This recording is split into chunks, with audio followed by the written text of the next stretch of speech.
na acceptance, mas gagaan yung dibdib mo, pwede kaisipan mo. Mas gagaan yung kaya nga tinatanggap mo na lahat eh. Tinanggap mo na sinaktan ka niya, tinanggap mo na hindi ka niya talaga mahal, tinanggap mo na hindi talaga siya yung para sa'yo at hindi ikaw yung para sa kanya. Yan yung acceptance. Ibig sabihin lahat-lahat na yan. And yan ka talaga mag-move on na. Mahirap mag-move on kung hindi mo ginamit yung acceptance na yan. Madaling sabihin ang salitang move on. Pero kung hindi mo matanggap yung mga nangyaring masasakit, ay wala din. Doy lang, hello. Oo naman. Oo. Kaya nga sinabi ko naman sa inyo, naalala nyo yung umiyak ako. Umiyak ako noon. Ayan. Kasi sa bawat live ko noon, nakikita nyo na malungkot ako. May pinagdadaanan ako. Alam nyo yan. Okay? Nakikita nyo talaga kung gaano ako nalulungkot. Ang dami yung tinatanong, bakit? May pinagdadaanan ka ba? Bakit malungkot ka? Ganyan. Ako naman hindi ko masabi-sabi yung pinagdadaanan ko. Hanggang sa bumigay na talaga, hindi ko na kinaya. And talagang sasabog na yung sama ng loob ko. Ayan. Pero, ilang gabi din na hindi ako natutulog noon. Iniisip ko kung anong paraan para maging okay ako. Ayan. Nag-iisip ako ng paraan para maging okay ako. Siyempre, malamal ko sa sarili ko eh. Ayan. Tapos, ang naisip ko ng paraan talaga, kasi nalulungkot ako kasi hindi ko matanggap na niloko ako. Ayan. John, Idol John, shout out. Thank you din. Ito yung naisip ko na paraan noon para maging okay na ako at kumaan yung pakiramdam ko. Yun ay yung patawarin siya. Pinapatawad ko siya. Diba? Sabihin ko din dito sa live ko nung na wala akong ibang dapat gawin kundi ang patawarin siya para maging okay ako. Hindi ako magiging okay kapag hindi ako nagpatawad sa kanya. Wala na yung problema. Oo naman. Oo. Mahalagang magpatawad. Kasi kapag nakapagpatawad ka, dyan na magkaroon ng yung kaisipan mo na gagaan na. Mababawasan na yung galit, gulo. Kasi tinanggap mo na yung panluloko niya. Tinanggap mo na yung pananakit niya. Tinanggap mo na lahat yun. Kapag tinanggap mo yun, sasabihin mo, sarili mo na, hindi dapat ako nalulungkot ng dahil sa isang tao. Hindi ako dapat nalulungkot ng dahil sa kanya. Ayan, kailangan bangunin ko ulit yung sarili ko. Gumawa ako ng bagong pahina. Gumawa ako ng bagong kabanata. Ako, mahilig ako sa ganyan kasi ayan yung nakakatulong sa akin. Ang gumawa ng bagong kabanata.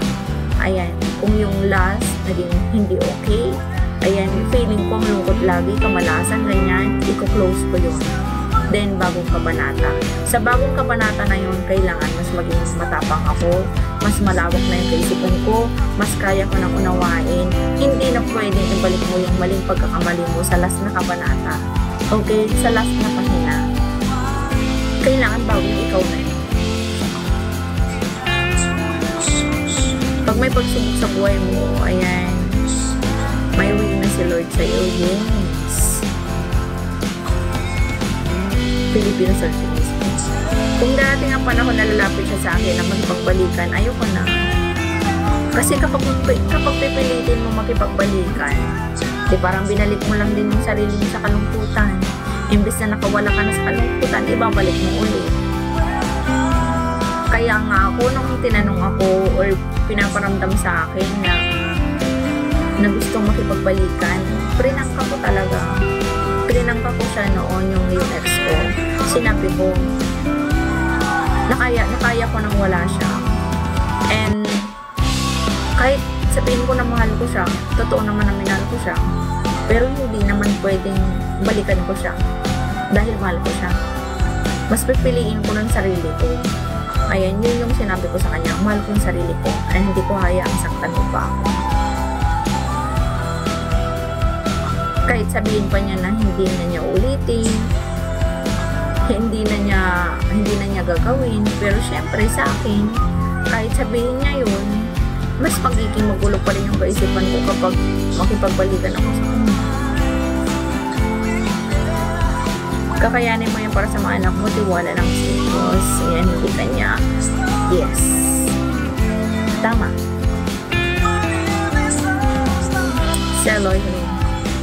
Kung hihingi siya sa akin ng patawad, patawarin ko siya, pero hanggang sama. Yan yung mga gusto kong comment, Idol Starlight, ha? And ayaw ko sa talaga yung nagpapapayo, tapos pinapayuan muna sa tigas-tigas pa rin ng ulo niya. Ayan, dun ko talaga nilalaglag yung mga ganong mga nagpapapayo pa. Diyos ko, papahirap pa ako. Tapos may sariling desisyon din naman pala. Ayan, yan yung mga gusto kong pinapayuhan. Yes, I don't know.